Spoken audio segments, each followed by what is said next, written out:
O sábado é um dia de esperança, de lembrança, de descanso pleno do labor. É dia de esperança, de aliança entre o povo e o seu Senhor. É dia de alegria, de harmonia, é dia de canção e poesia, tempo abençoado, santo dia do Senhor.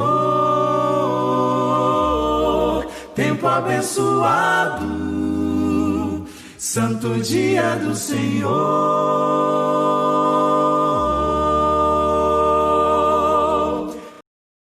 Oi, gente, feliz sábado. Bem, se você está me vendo pela segunda vez por aqui, isso é um ótimo sinal. Sinal que você está acompanhando direitinho e regularmente os vídeos feitos pela Escola Sabatina para o canal. Agora eu tenho 2 recadinhos para dar para vocês. O primeiro é que hoje é a nossa última lição da lição desse trimestre. Parece um pouco confuso, mas eu acho que todo mundo conseguiu entender. E a segunda e boa notícia é que os vídeos sobre a lição e da Escola Sabatina continuarão até essa pandemia passar. E o que é mais legal é que a gente vai conseguir comentar desde a primeira lição até a última, se o Papai do Céu permitir. Então a gente vai estar juntinho desde o início da lição até o fechamento, o que é bem legal. E para começar de fato a nossa Escola Sabatina, vamos fazer de um jeito diferente. Nesse momento vocês vão ter um tempinho para orar. Uma oração silenciosa, ou você orando por toda a família, enfim, esse momento é seu.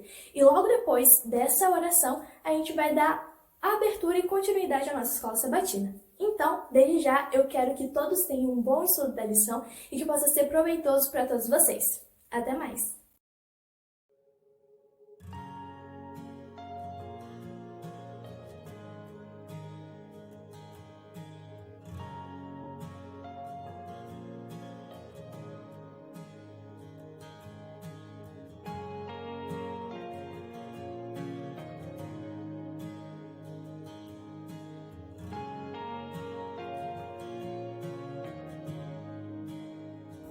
Quero desejar um feliz sábado para todos que estão nos assistindo nesse momento, toda a nossa igreja. Vamos louvar nosso Deus cantando Porque Ele Vive.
Informativo Mundial das Missões.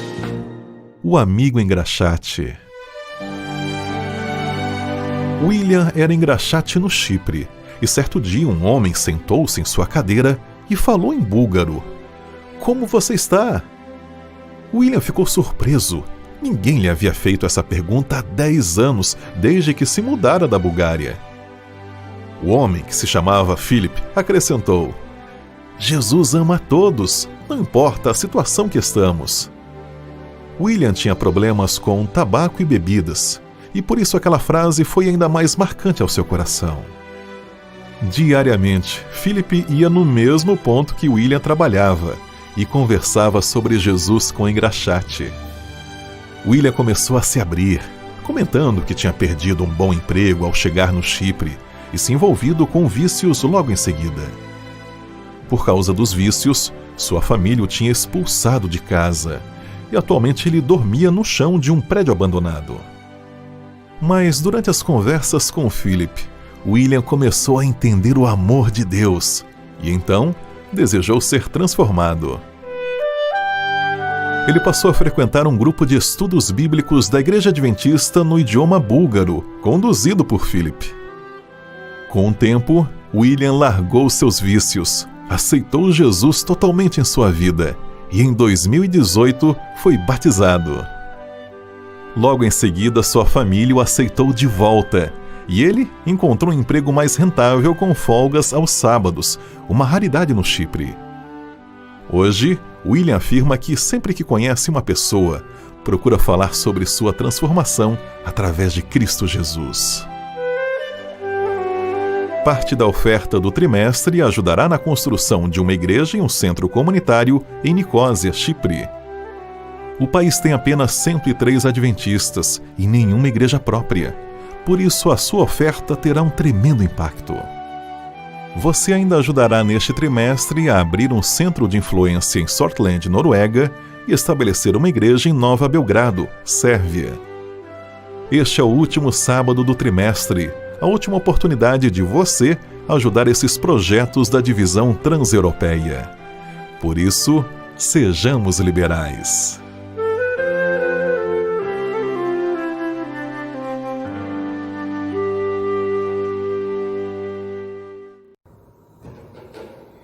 Nós almejamos, um dia encontrar com o nosso Deus, E nós o veremos vindo, nas nuvens do céu.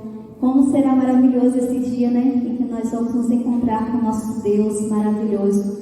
E nesse momento nós vamos cantar Verei Jesus.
lição é como conhecer a vontade de Deus.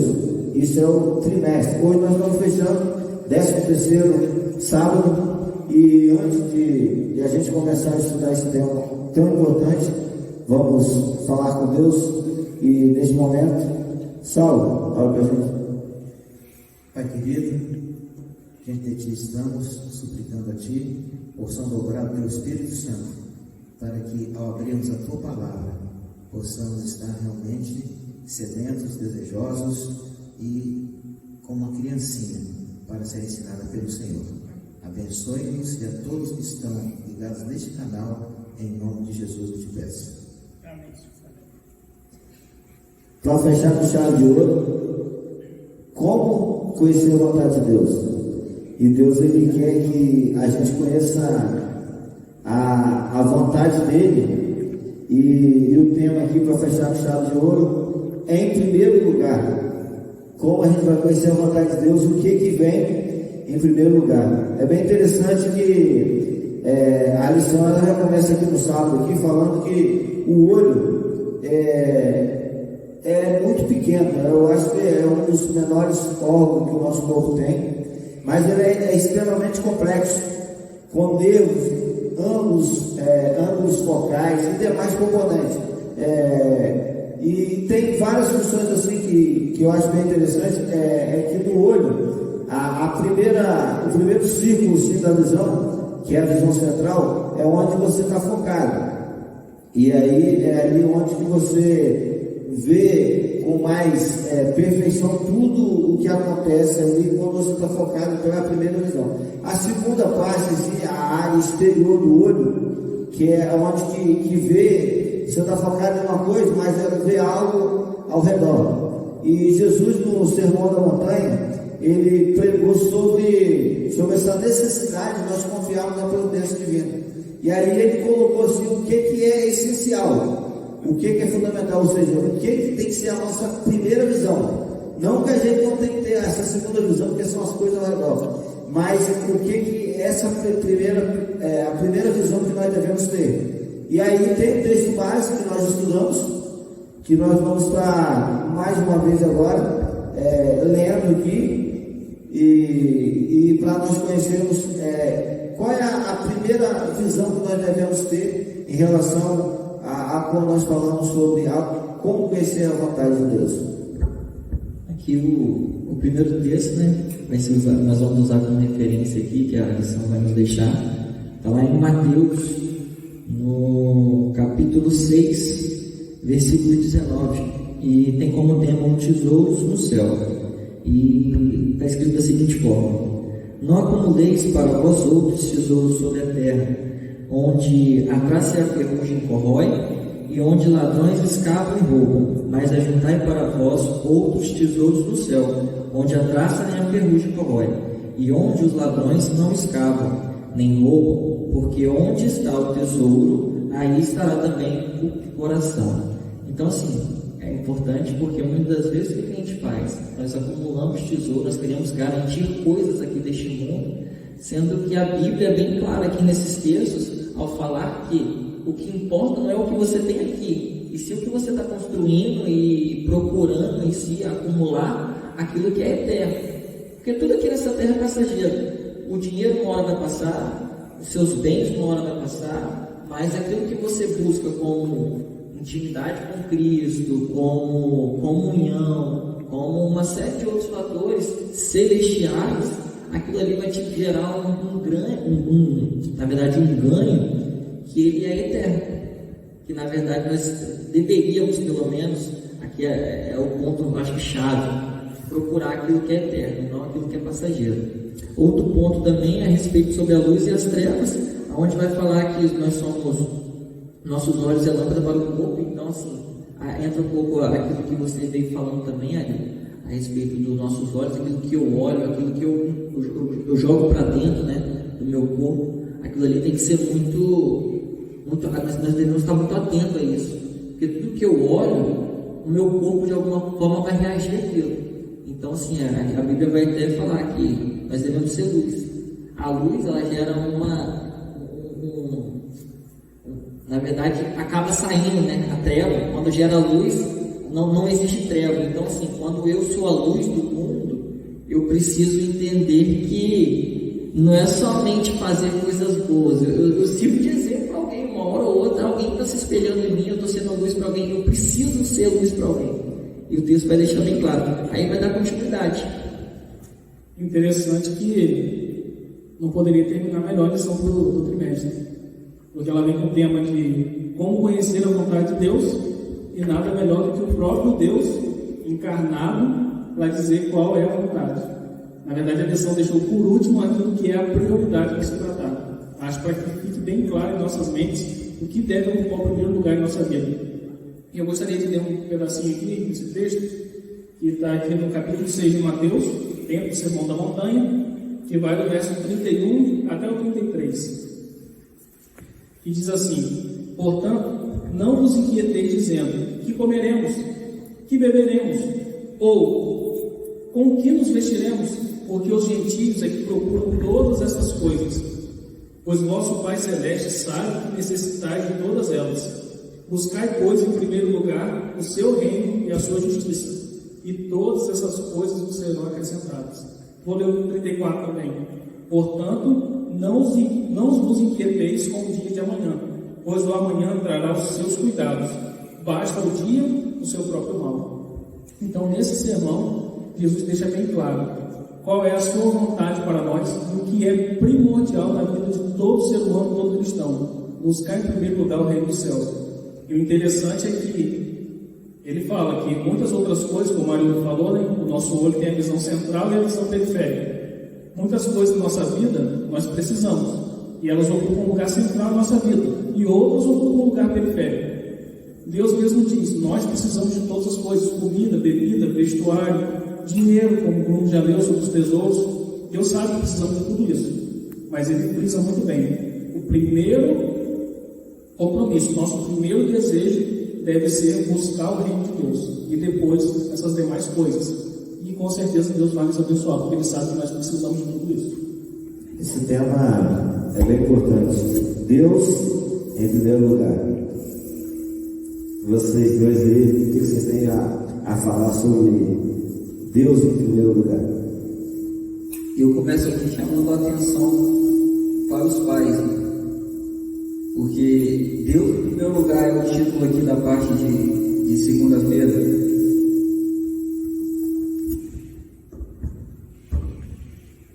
E eu chamo a atenção no seguinte aspecto: quem aqui, você já viu, Bruno, alguma mãe falando assim: o meu sonho é que meu filho seja missionário?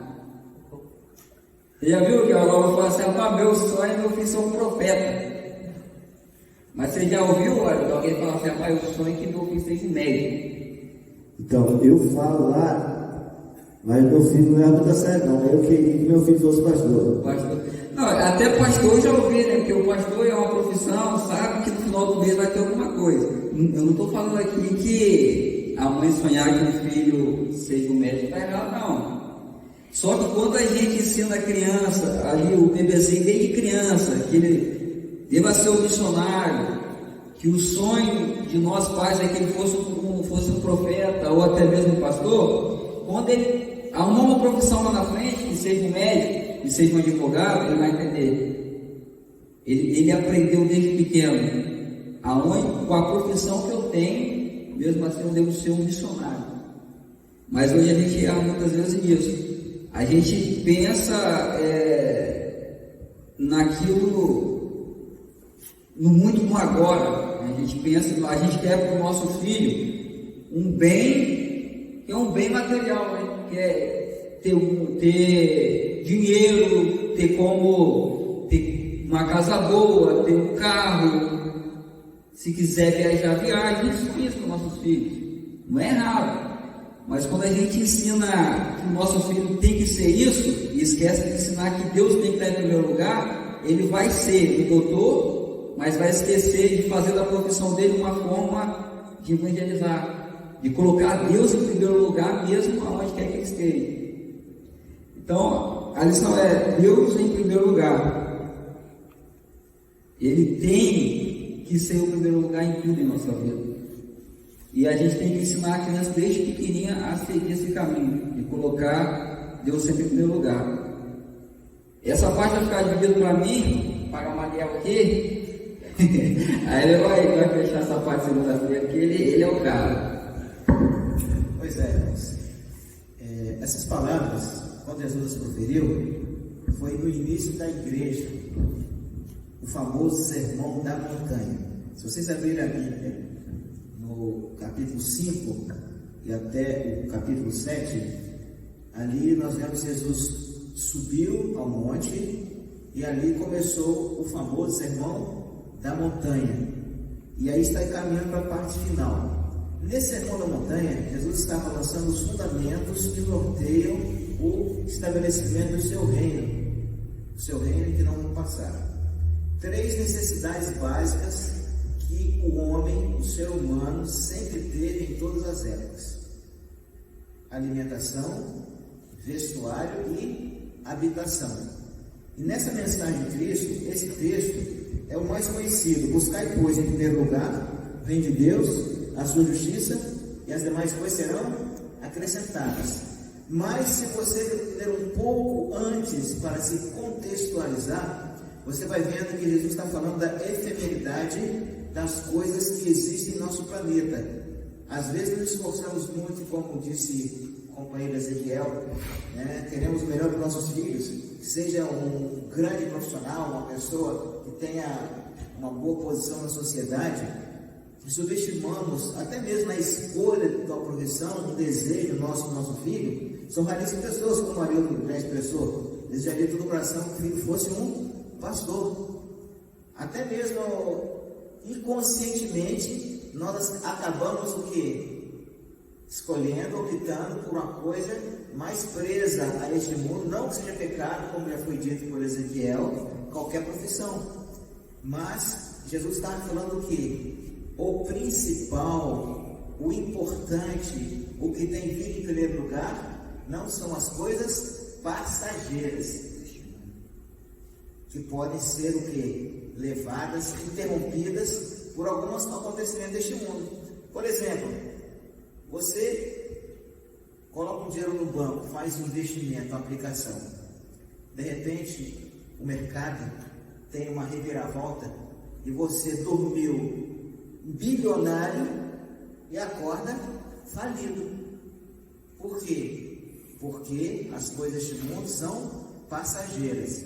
Ou se você tem em sua casa, fisicamente falando, algum objeto de valor, alguma reserva, o ladrão pode arrombar e levar.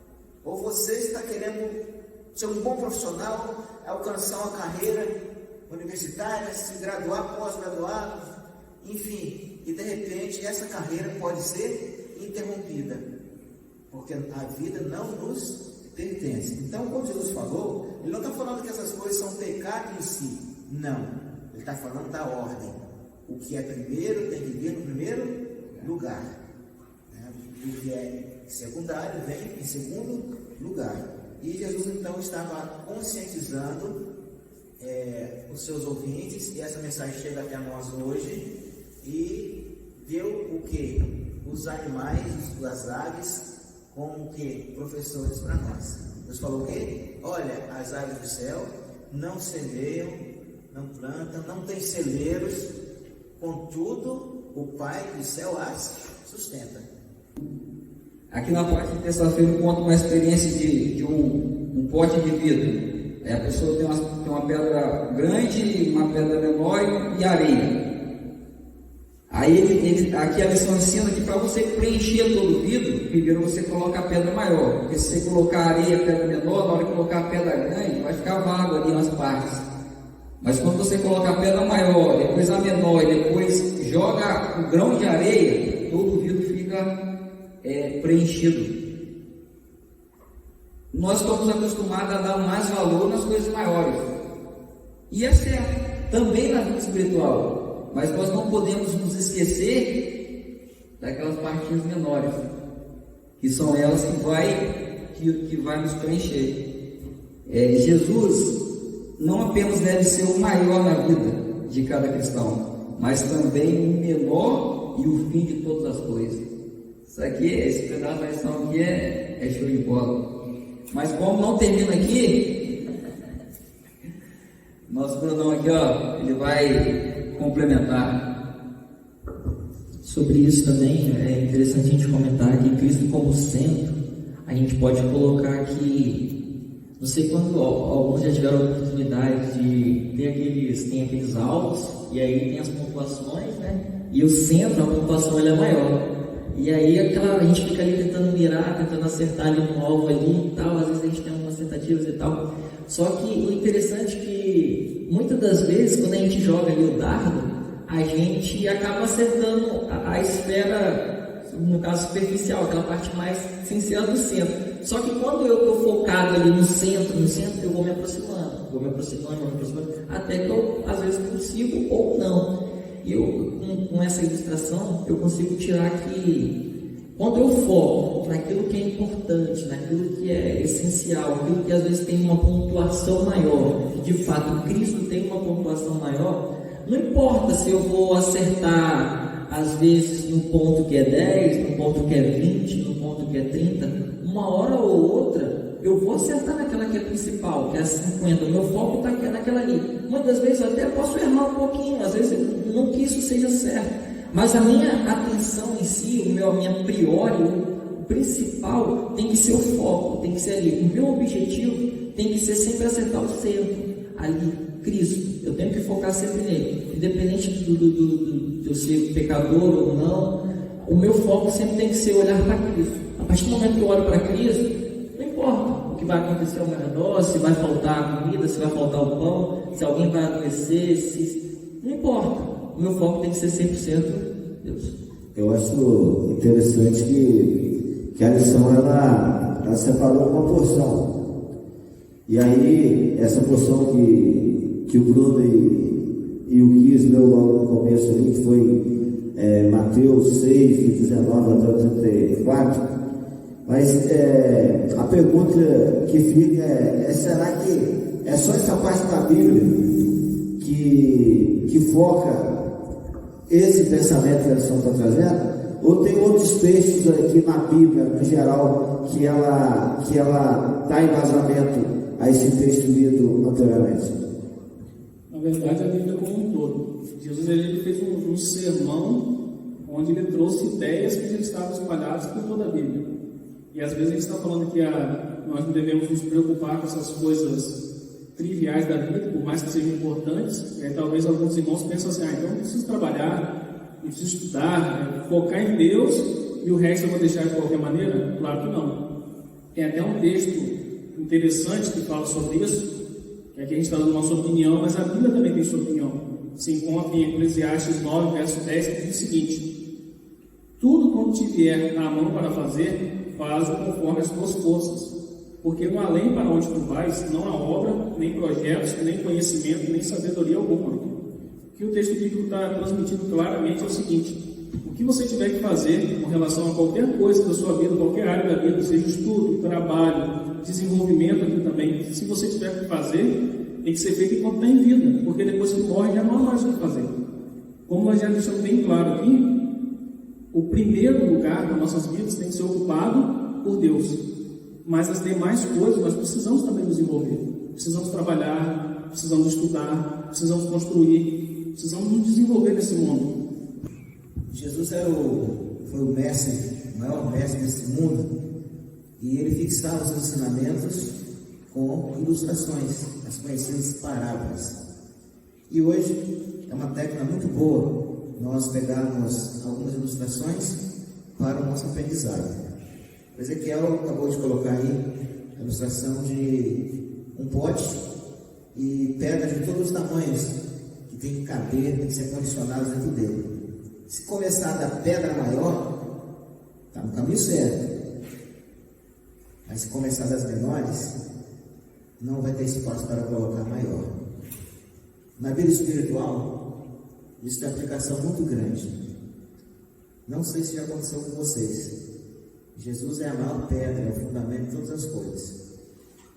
Se nós começarmos o nosso dia sem buscar o primeiro lugar, às vezes no que ele corre, na agitação do dia, você acorda atrasado, E aí você então, às vezes, pode ocorrer até esquecer de orar. Aí quando está no meio do caminho, rapaz, não orei. Aí você vem com o pensamento ao Senhor, e às vezes você nem se lembra. Às vezes você não se lembra de na primeira hora você estudar a sua Bíblia, a lição. E aí passa o dia, ele finda, e vem as dificuldades do dia a dia, e aquela cheia de pedrinhas, né, pequenas foram colocadas, e não sobrou espaço no tempo para você fazer a sua devoção com Jesus. E quando o povo de Israel estava a caminho da Canaã, o mesmo Jesus estava como Deus, ele determinou que cada filho, cada pai ensinasse a cada filho, inculcasse de manhã, durante o dia, e escrevesse nos portais, colocasse quadros, e colocasse amarrado nos pulsos o temor do Senhor. E quando esse Deus se tornou um de nós, se encarnou, ele, em certa ocasião, ele foi arguido pelos líderes acerca da importância da adoração e qual é o maior mandamento. Em Mateus capítulo 22, no verso 37, ele diz assim: amarás o Senhor teu Deus de todo o teu coração, de toda a tua alma e de todo o teu entendimento. Este é o primeiro mandamento.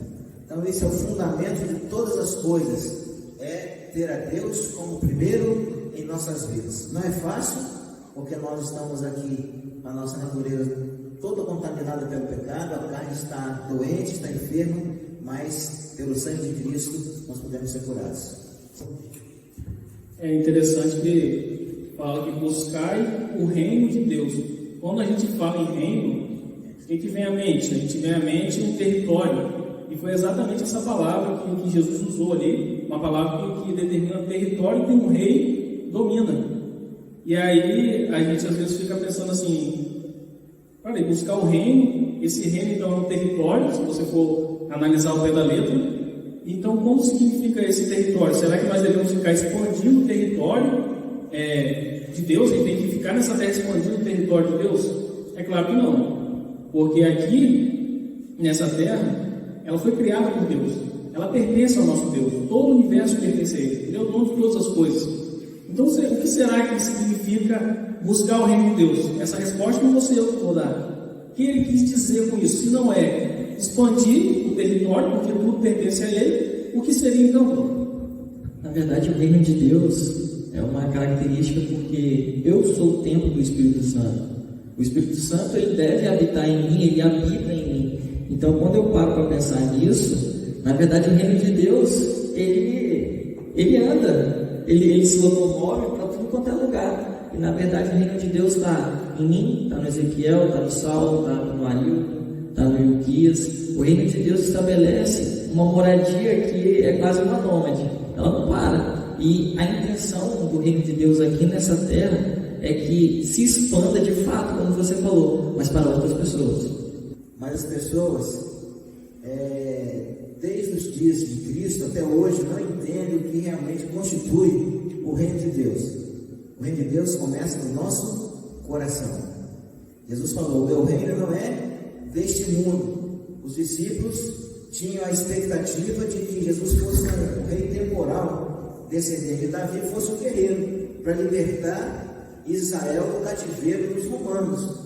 Mas quando eles chegaram com essa concepção, essa expectativa, Jesus falou: olha, você não sabe o que você está pedindo, sentar à direita e à esquerda. O meu reino não é deste mundo, o reino começa no coração. Então, a expansão do reino de Cristo começa em mim e começa em você.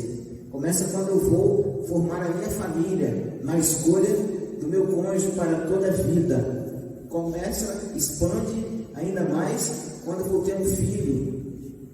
Quando esse filho cresce, e aí que profissão esse filho vai escolher? Então, envolve o que? Escolha de profissão, escolha de vida, relacionamentos, tudo tem que estar tendo em vista não só a fama, o poderio, o retorno financeiro, mas em que isso vai contribuir e vai afetar a expansão do Evangelho de Cristo no reino da graça hoje, para que o reino da glória venha em breve.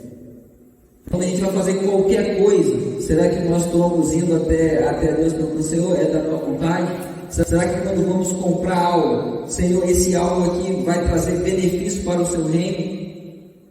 Quando eu vou em algum lugar, ou vou fazer qualquer coisa, o que eu estou ouvindo, o que eu estou vendo, que benefício vai trazer aquilo para me acrescentar para o reino de Deus?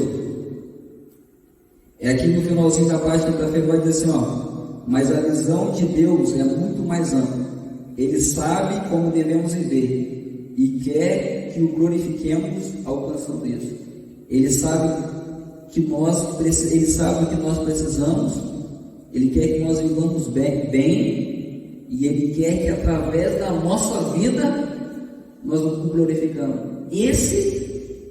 Nós glorificar a Deus aqui nessa terra é o plano de Deus para nós. É por isso que nós estamos aqui existindo. Por isso que Ele deu a oportunidade para que nós vivêssemos, para que nós glorificamos a Ele. Querido jovem, qual é o propósito que você tem na sua vida? O que você pensa em fazer com o dom que Deus te deu? Na verdade, a gente pensa em estudar para ser alguma coisa, talvez defender causas. Mas a pessoa em defender a causa de Cristo, se nós estamos aqui nessa terra aqui, é para fazer só o que Ele pede. Então, querido jovem, o que a gente tem que pensar aqui, fechando essa lição, é: qual o propósito que você tem para a sua vida? Que você nunca possa cometer o crime de usar o dom que Deus te deu para estar fazendo coisas que é indevido.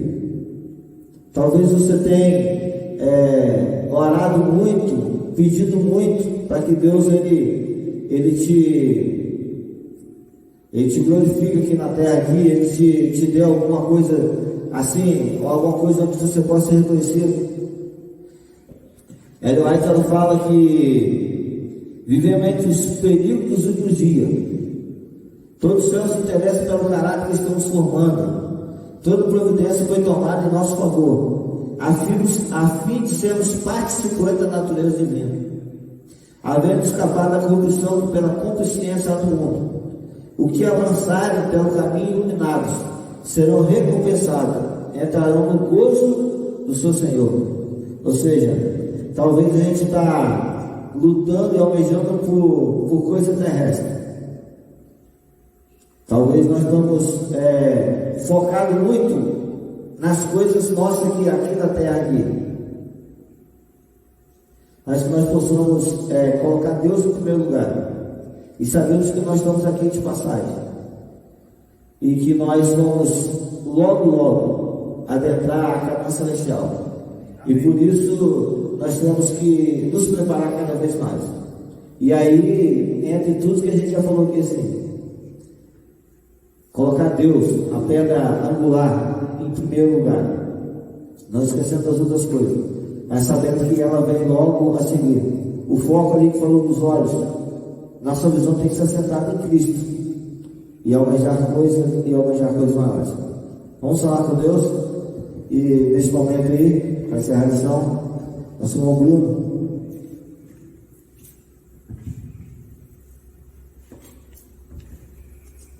E oremos.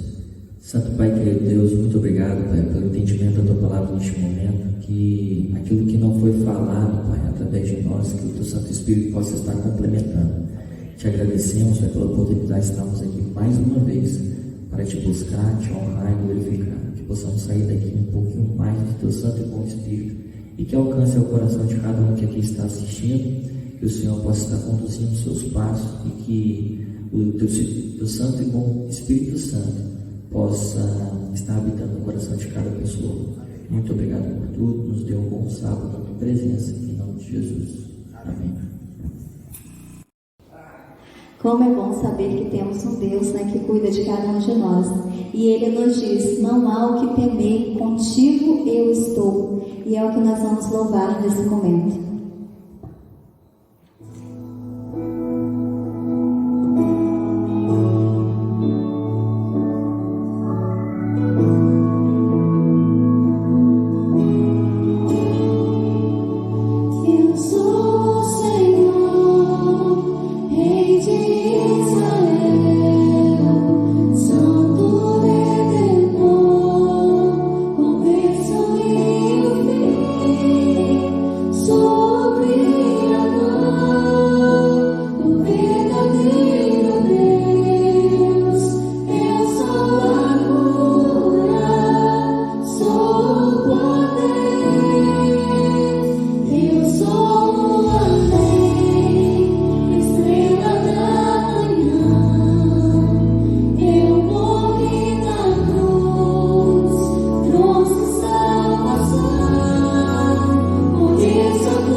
Olá, meus queridos irmãos, tudo bem com você aí? Queridos irmãos da Igreja de Jacarandá, feliz sábado aí a você. É um privilégio podermos estar juntos aqui, ainda que de maneira virtual, e ansiando pelo momento que estaremos juntos aí nas nossas celebrações presenciais.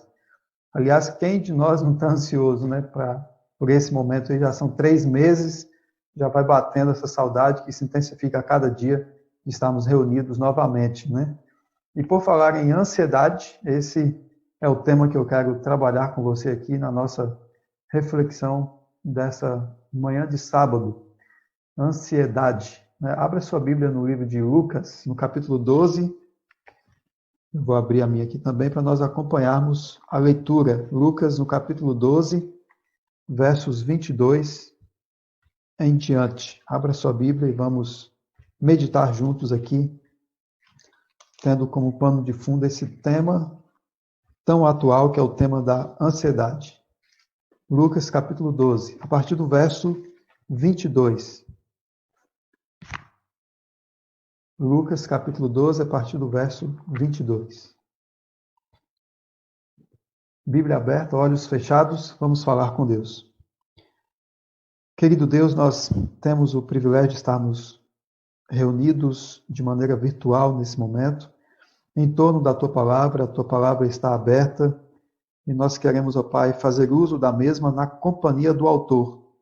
A palavra de um homem com suas limitações pode ser esquecida, mas a Tua Palavra não. A Tua Palavra tem a promessa de que não volta vazia. E essa é a nossa certeza, e por isso pedimos orientação à companhia do Espírito Santo nesse momento, em nome de Jesus. Amém. Lucas, capítulo 12, verso 22 em diante, diz assim: A seguir, Jesus se dirigiu aos seus discípulos, dizendo: Por isso digo a vocês, não se preocupem com a sua vida quanto ao que irão comer, nem com o corpo quanto ao que irão vestir, porque a vida é mais do que o alimento e o corpo mais do que as roupas. Observem os corvos, que não semeiam, não colhem, não têm despensa, nem celeiros, contudo Deus os sustenta. Vocês valem muito mais do que as aves. Quem de vocês, por mais que se preocupe, pode acrescentar um côvado ao curso da sua vida? Portanto, se não podem fazer nada quanto às coisas mínimas, porque se preocupam com as outras, observem como crescem os lírios. Eles não trabalham nem fiam. Eu, porém, afirmo a vocês que nem Salomão, em toda a sua glória, se vestiu como qualquer deles. Ora, se Deus veste assim a erva que hoje está no campo e amanhã é lançada no forno, muito mais fará por vocês, homens de pequena fé. Portanto, não fiquem perguntando o que irão comer ou beber, e não fiquem preocupados com isso, porque os gentios de todo o mundo é que procuram estas coisas, mas o Pai de vocês sabe que vocês precisam delas. Busquem antes de tudo o seu reino, e estas coisas lhes serão acrescentadas. Não tenham medo ao pequenino rebanho, porque o Pai de vocês se agradou em dar-lhes o seu reino. Vendam seus bens e deem esmola. Façam para vocês mesmos bolsas que não desgastem, tesouro inesgotável nos céus, onde o ladrão não chega, nem a traça corrói. Porque onde estiver o tesouro de vocês, aí estará também o seu coração. Você é uma pessoa ansiosa? A ansiedade tem tomado conta da sua vida, dos seus pensamentos nos últimos dias? Você é daquele tipo de gente que vive roendo as unhas, antecipando os problemas ainda estão longe e você pensa que eles estão batendo à sua porta, sofrendo antes dos problemas e até criando problemas? Você sofre pensando no que vai comer, no que vai vestir, no que você vai ter, onde você vai morar, onde você vai trabalhar, onde seu filho vai estudar, como vai ser sua aposentadoria, se você vai ficar doente, se alguém da sua família vai morrer. Essas são suas indagações? Sabe que a ansiedade é o mal deste século. A ansiedade atinge homens, mulheres, jovens, velhos, doutores, analfabetos, religiosos, ateus. As pessoas andam com os nervos à flor da pele. São como assim, um vulcão prestes a entrar em erupção. São como um barril de pólvora que está prontinho para explodir. E há várias causas da ansiedade. Às vezes, as pessoas ficam ansiosas por conta da ameaça de alguma ameaça. Tem muita gente ansiosa pela ameaça de uma doença, né? Principalmente nos dias em que nós estamos vivendo a situação da Covid-19. Então as pessoas ficam ansiosas só em pensar em contrair o vírus. Outras têm medo de morrer, ficam perturbadas só em pensar em morrer, ficam ansiosas, né? Outras sentem-se ameaçadas pelo medo da solidão, outras sentem-se inseguras de perder o emprego. Então, a ameaça é uma das causas. O medo é outra causa da ansiedade, porque o medo é mais do que um sentimento. Segundo Timóteo 1,7, diz que é um estado de espírito. Tem pessoas que têm medo de não se casar, medo de casar, medo de divorciar, medo da vida, medo da morte, medo da solidão, medo da multidão, medo do hoje, medo do amanhã, medo do desconhecido, medo do conhecido. E a ansiedade, ela provoca vários efeitos. Ela provoca reações físicas, né? Mais de 50% das doenças, elas são psicossomáticas. As pessoas estão buscando uma paz química. Hoje nós vivemos um império dos calmantes. As pessoas dormem um sono artificial. A Bíblia diz que o ânimo sereno é a vida do corpo, Provérbios 14:30. A ansiedade, ela provoca outro efeito, que são as reações espirituais. A ansiedade nos afasta de Deus. Onde começa a ansiedade, termina a fé. A ansiedade é o útero que é gestada a incredulidade. Agora, o que não é ansiedade? Precisamos identificar isso também, porque às vezes você pensa que é ansioso e nem é. O que não é ansiedade? Ansiedade não é você desprezar as necessidades do corpo, que a gente tem necessidade. Jesus nos ensinou a orar assim: o pão nosso de cada dia dá-nos hoje. Mas o mundo está adotando um conceito reducionista, degradando o homem ao nível dos animais. Parece que o bem-estar físico é o único objetivo da vida. Então, a ansiedade também não é proibir a previdência quanto ao futuro. Ser previdente é bíblico. A Bíblia aprova o trabalho previdente da formiga, por exemplo. Também os passarinhos, eles fazem provisão para o futuro, construindo ninhos, alimentando ali os seus filhotes. Muitos migram para climas mais quentes antes do inverno. O que Jesus está proibindo não é a previdência, mas é a preocupação exagerada, ansiosa. O apóstolo Paulo, ele aconselha: não andeis ansiosos de coisa alguma, Filipenses 4, no versículo 6, no verso 7. O apóstolo Pedro também falou sobre isso e exorta, dizendo: lançai sobre ele toda a vossa ansiedade, porque ele tem cuidado de vós. 1 Pedro, capítulo 5, verso 7. Então, a ansiedade não é isso, né? Não é ser previdente. A ansiedade não é estar isento de ganhar a própria vida. Nós não podemos esperar o sustento de Deus assentado de braços cruzados, dizendo preguiçosamente: meu Pai Celeste, meu Pai proverá. Nós temos que trabalhar. Cristo usou aqui o exemplo, no texto que nós lemos aqui, ele usou o exemplo das aves, das plantas, né? Ambos trabalham. Os pássaros buscam o alimento que Deus proveu na natureza. As plantas, pensa que planta não trabalha? As plantas, elas extraem do solo e do sol o seu sustento. Então, a ansiedade não tem que ver com essas coisas, né? A ansiedade também não é estar isento de dificuldades. Estar livre de ansiedade e estar livre de dificuldades não é a mesma coisa. Embora Deus vista a erva do campo, Ele não impede que ela seja cortada e queimada. Embora Deus nos alimente, Ele não nos isenta de aflições, de apertos, inclusive apertos financeiros, problemas de saúde. Não estamos isentos de passar por dificuldades. Então, o que é ansiedade? A primeira coisa que eu quero ver à luz da palavra de Deus que nós lemos aqui é que a ansiedade, ela é destrutiva. A palavra ansiedade, conforme está aqui no verso 22, né? A seguir, Jesus se dirigiu aos seus discípulos, dizendo: por isso digo a vocês, não se preocupem com a sua vida. Esse não se preocupem tem outras versões que diz: não fiquem ansiosos com a sua vida, não andeis ansiosos quanto ao que haveis de comer, nem com o corpo, quanto ao que vão vestir. Essa palavra ansiedade aqui significa, no original, rasgar. É a palavra inquietação. A ansiedade, ela é enganadora. A ansiedade, ela tem o poder de criar um problema que não existe. Muitas vezes, queridos, nós sofremos não por um problema real, mas um problema fictício, gerado pela nossa própria mente perturbada. Os discípulos, eles olharam para Jesus andando sobre as águas, vindo para socorrê-los, e cheios de medo, pensaram que Jesus era um fantasma. Começaram a imaginar coisas. A ansiedade, ela tem um poder de aumentar os problemas e diminuir nossa capacidade de resolvê-los. Uma pessoa ansiosa, ela olha para uma casa de cupim e pensa que está diante de uma montanha intransponível.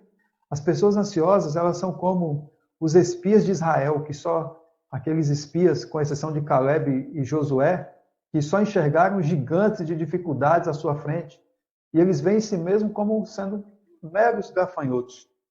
Davi e o soldado de Saul, todos veem ali um gigante, só que Davi olha para a vitória. Geazi olhou os inimigos e ficou com medo. Eliseu olhou com outros olhos. A ansiedade, ela tem o poder de tirar os nossos olhos de Deus e colocá-los nas circunstâncias. A ansiedade, ela é um ato de incredulidade, de falta de confiança em Deus. Como eu disse, onde começa a ansiedade, termina a fé.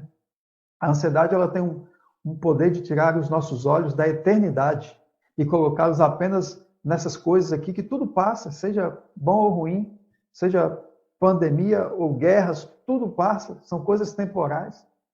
Uma pessoa ansiosa, ela restringe a vida apenas ao corpo e às necessidades físicas. Jesus disse que aqueles que fazem provisão apenas para o corpo e não para a alma são loucos.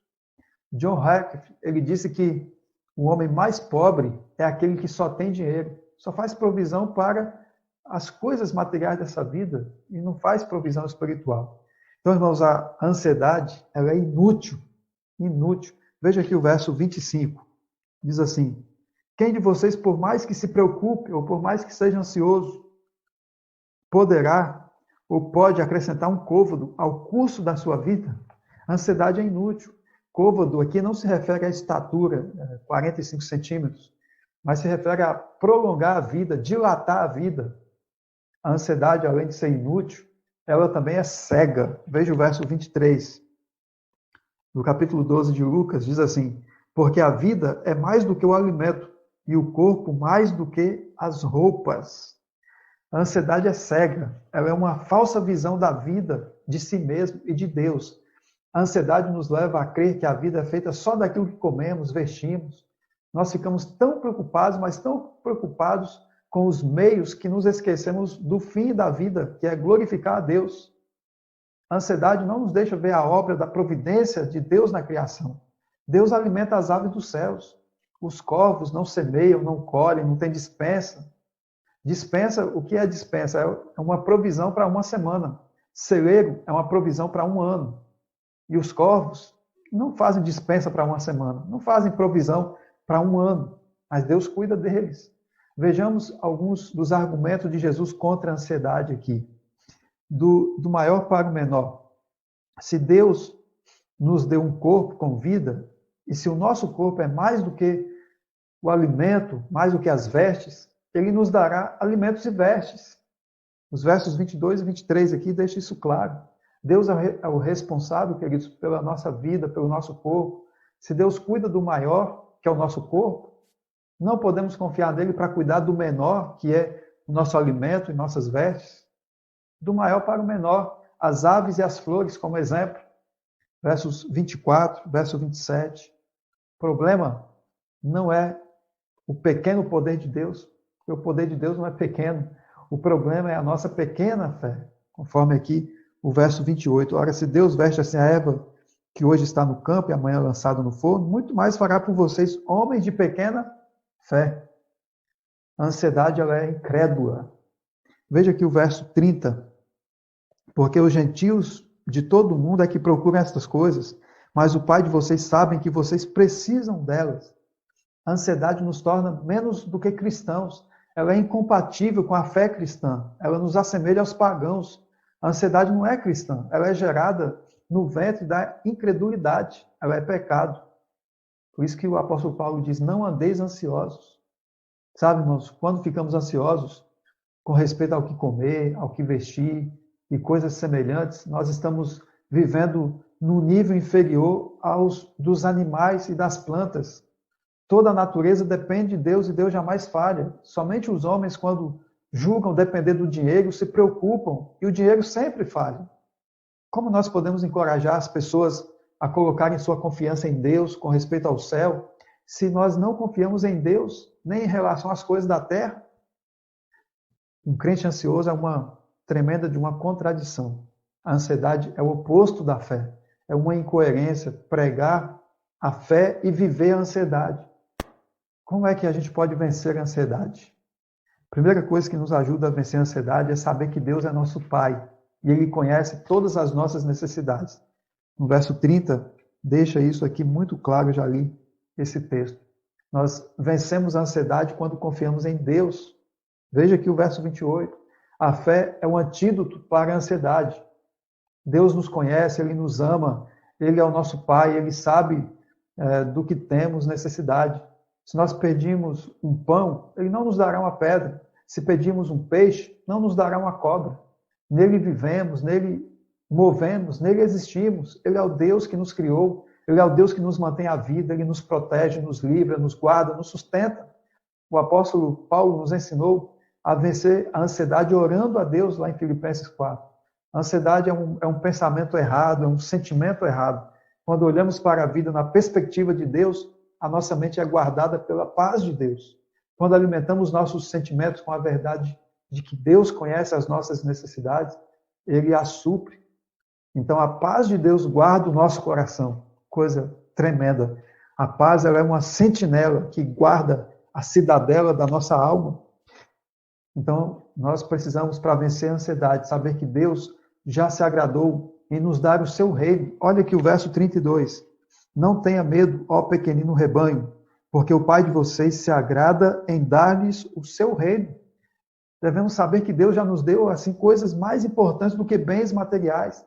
Deus já nos deu tudo, Ele nos deu o seu Filho, Ele nos deu salvação, Ele nos deu o seu reino. Nós somos ovelhas do seu rebanho.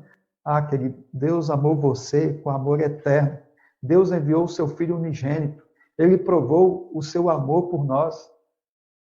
Quando Ele enviou o seu Filho aqui para morrer em nosso lugar, para nos dar o seu reino. Então, eu e você precisamos saber que quando nós cuidamos das coisas de Deus, Ele cuida das nossas necessidades. Ele não nos desampara. Veja aqui o verso 31. Diz o verso 31. Busquem antes de tudo o seu reino, e estas coisas lhes serão acrescentadas. Aqui nós temos uma ordem e uma promessa. Qual é a ordem? A ordem é buscar o governo de Deus, a vontade de Deus, o reinado de Deus em nossos corações. E fazer isso em primeiro lugar, como diz o Salmo 46, desde o romper da manhã. Deus, e não nós, deve ocupar o topo da nossa agenda. Os interesses de Deus, e não os nossos, devem ocupar a nossa mente, nosso coração. Nós somos desafiados a buscar o governo, o domínio de Cristo em todas as áreas da nossa vida, no casamento, no lar, na família, na vida profissional, no lazer, na saúde.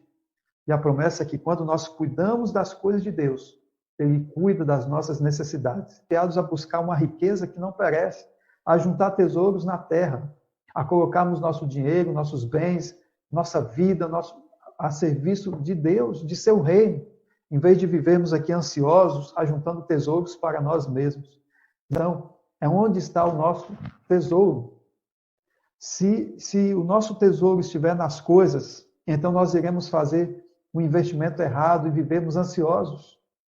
Mas o nosso tesouro, se estiver no céu, no reino de Deus, então nós buscaremos esse reino em primeiro lugar e viveremos livres da ansiedade, porque o nosso coração vai estar no lugar certo, nas coisas certas, para nos alegrarmos em Deus e para nos deleitarmos nele para sempre. Eu queria desafiar você a, nesses tempos de crise que nos assola, de incertezas, a não viver ansioso, a não dar tréguas para a ansiedade, a confiar no Senhor. Confie de todo o seu coração. Busque a Deus em primeiro lugar, desde o romper da manhã, desde as primeiras horas do dia, quando as multidões vinham até Jesus para cercar Jesus, para tentar aclamar Jesus como rei, Jesus se retirava para os lugares isolados. Para fazer o quê? Para buscar o Pai em oração. Se Jesus teve necessidade disso, eu e você muito mais. Que possamos depor a nossa vida inteiramente nas mãos do Senhor e pedir que Ele nos livre do vírus da ansiedade, desse mal que assola a vida de tantas pessoas.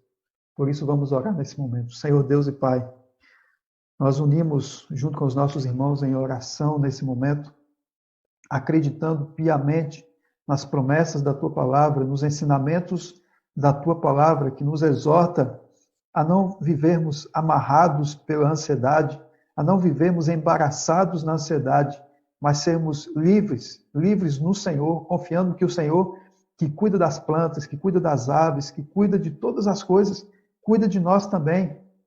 Nada acontece nesse mundo sem a Tua permissão. Então, Deus nos ajude a confiar no Senhor plenamente, a saber que seremos vitoriosos, que não importa o que aconteça, se estamos nas Tuas mãos, estamos seguros, porque a Tua promessa não é de um reino terrestre, a nossa vida aqui não é para sempre, a vida das pessoas que nós amamos neste mundo não é para sempre. A Tua palavra diz que o salário do pecado é a morte, mas o dom gratuito é a vida eterna. Então, que mais do que nunca possamos, com os pés na terra, ter os olhos nos céus e viver essa promessa, essa certeza de que muito em breve receberemos a eternidade, que nenhum prazer momentâneo, nenhuma situação pequena desse mundo venha nos tirar do foco das grandes coisas, das grandiosas promessas que o Senhor tem para nós. Toma cada família aqui em Tuas mãos, continue cuidando, livrando de todo mal, livrando das enfermidades físicas, emocionais, espirituais, que possamos cada vez mais estar fortalecidos na Tua presença, em nome de Jesus. Amém. Amém, meus queridos. Deus abençoe, continue tendo horas de paz, de tranquilidade, as horas sabáticas na presença do Senhor. Fiquem com Jesus.